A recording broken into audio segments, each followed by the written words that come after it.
Hey everybody, welcome back to Drinks and a Movie. Chris Hamker here, and today we will be talking about Finding Dory. And I thought, what's the best cocktail to make for Finding Dory but a, wait for it, shrimp cocktail. Yeah, woo! Shrimp cocktail. See what I did there? Little joke, little play on words.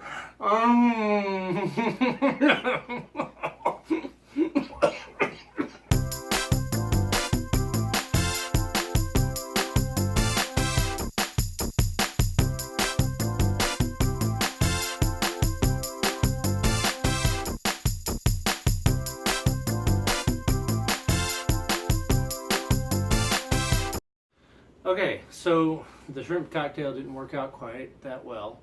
Whatever. But I'm going to make my real drink now. It's called the Ocean Breeze. I figured it was a good match for Finding Dory, and we'll make that right now. So Ocean Breeze is 2 parts coconut rum. I have a tiny little thing of coconut rum because I don't really like coconut rum. So we'll pour the coconut rum, all of it, it's supposed to be 2 parts, into a shaker with ice.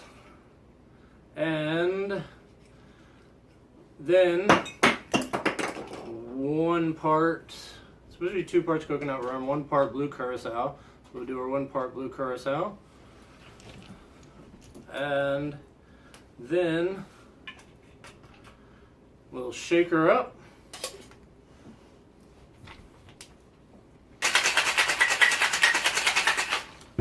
And then we'll pour it into a martini glass at the bottom, filled with nerds, because it, represents the bottom of a fish bowl. Look at that. Isn't that pretty? Filled with nerds at the bottom. Pour it into here.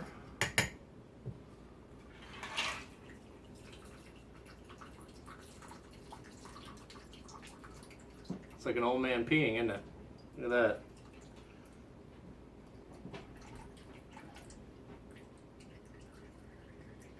Alright, that's all done, and then we top it off with a bit of Sprite.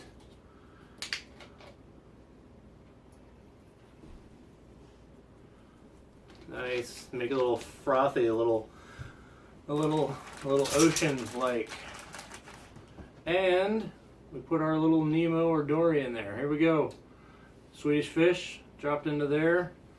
Cheers, everybody. Ocean Breeze with a little nerds to make a little bottom of the ocean, and Finding Nemo, Dory, little Swedish fish in there for a little flair. Cheers, everybody. Thank you. Alright, so Finding Dory is directed by Andrew Stanton and Angus MacLane and stars Albert Brooks, Ellen DeGeneres, Ed O'Neill, Ty Burrell, and Caitlin Olsen. And it's about Dory all of a sudden, just out of nowhere, having a burning need to find her parents. And so Dory, Marlin, and Nemo, Marlin decides to take Nemo with him. Again, apparently losing him once is not enough. So he decides to take him on a trip across the ocean one more time, just for the hell of it. So what's the worst that could happen? And that's pretty much it. Kind of a simple plot. Now, I didn't think Finding Nemo was a great movie. I mean, it was a good movie. It was a great-looking movie. I'll give it that. And it had funny moments, and it had kind of boring moments. But what was always funny about Finding Nemo was Dory. She was a great side character, and her memory shtick made for some really great comedic moments. I'll totally admit that. Now, so Pixar has decided to make this side character of Dory into a main character, and they dove headlong, pun intended, into her short-term memory loss disorder. And this makes for a pretty sad and depressing look at a debilitating disorder. This to me does not lend itself to a lighthearted children's movie at all. I mean, Adam Sandler tried to do this same thing in a romantic comedy with 50 First Dates, and all that movie left me was kind of feeling sad, and that's not the way you should feel at the end of a romantic comedy. Finding Dory taught me 2 things. First, that living in Dory's shoes is a terribly sad state, and second, that the ocean is a terrifying place where nobody has time to help anybody at all. It's kind of like New York City that way, and frankly, I don't know how anybody ever makes friends in this world. I mean, people are just going and going, and unless you're thrown together then there's really no way to make any kind of emotional connection with anybody else. Now I'm certain I'm being too hard on this movie. I mean, it's a kids movie, right? That's what people are going to say. It's just a kids movie, just a kids movie. But the uncomfortableness of a grown man going by himself to a children's movie in the middle of the day notwithstanding, the kids in my theater laughed out loud a total of about 4 times, and the rest of the time it was silent. And I think the reason of that is because there are heartbreakingly sad moments in this movie, and they don't just happen at the beginning like in Up. They happen throughout, and it became kind of difficult to watch. I mean, Dory having to apologize over and over again for her not remembering things is devastating after a certain point. Now, there are some things I did like about the movie.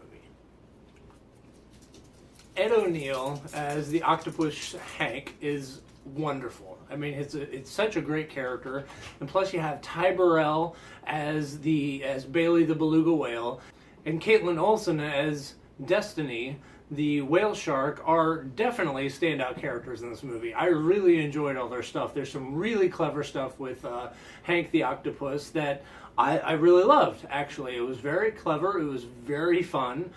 And of course, the animation is just beautiful. I mean, the underwater scenes are incredible. Now, I can't end this review without talking about the animated short that preceded this movie.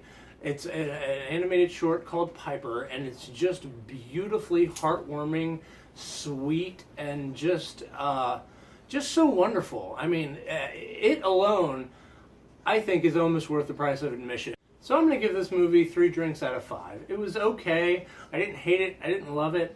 It was just there. It was kind of like the first one. I think the first one was a little bit better because it was new. But thank you so much, everybody, for joining me. Check me out on Twitter, on Facebook. There's a link to my website. It's drinksandamovie.net. It doesn't have a little icon there, so it's a little hard to find, but please check it out. If you like this, please subscribe down here. Let me know what your favorite Pixar movie is. Why not? It's a new Pixar movie. Let me know what it is. I think mine is The Incredibles, but I'm not sure. The Toy Story movies are pretty amazing, and WALL-E is one of my favorites too, so let me know what your favorite is. Cheers, everybody. Have a drink on me, and please drink responsibly. Never, ever drink and drive, because that's super stupid. Thanks, everybody. Good night.